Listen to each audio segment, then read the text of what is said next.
Hi friends, welcome back to DVR construction planning. ఇవాళ మన video వచ్చేసి 256 స్క్వేర్ యార్డ్స్లో మనం 2 ఫ్లోర్స్ డిజైన్ చేసుకున్నాం. ఇది వచ్చేసి మనకి ఈస్ట్ ఫేసింగ్.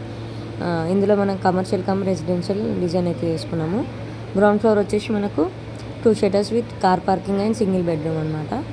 మనకు ఈస్ట్ షెటర్స్ ఉన్నాయి కాబట్టి మనకు నార్త్ వెస్ట్కి మన స్టెప్స్ ప్రొవైడ్ చేసుకొని మనకు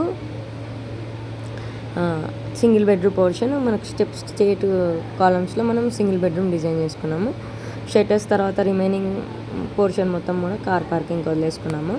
మనకు 1 BHKలో చూసుకుంటే మనకు kitchen with utility, living area, bedroom with attached toilets, మనకు అదే ఎంట్రన్స్ కోసం 3 feet 4 feet ప్యాసేజ్ వదిలేసుకున్నాం అనమాట.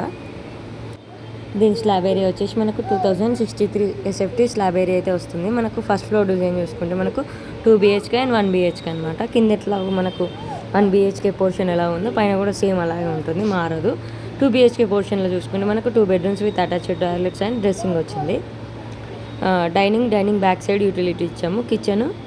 కిచెన్కి beside puja room, living area వచ్చేసింది.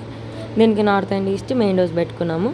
సో ఇది మనకు ఇవాళ వీడియో 256 స్క్వేర్ యార్డ్స్లో commercial residential 2 BHK and 1 BHK car parking shutters. So ఇది ఇవాళ వీడియో. ఈ వీడియో కనుక మీకు నచ్చినట్లయితే తప్పకుండా లైక్ చేయండి, షేర్ చేయండి, నా ఛానల్ సబ్స్క్రైబ్ చేయండి. అలాగే మీ ఇంటి కోసం పర్సనల్ ప్లాన్స్ కావాలనుకున్నా, ఎలివేషన్స్ కావాలనుకున్నా నన్ను కాంటాక్ట్ చేయొచ్చు. నా కాంటాక్ట్ నెంబర్ వచ్చేసి 9391539871. డిస్క్రిప్షన్లో కూడా నా నెంబర్ ఉంటుంది, చూసి కాంటాక్ట్ చేయొచ్చు. Thank you for watching my video. See next video. Bye.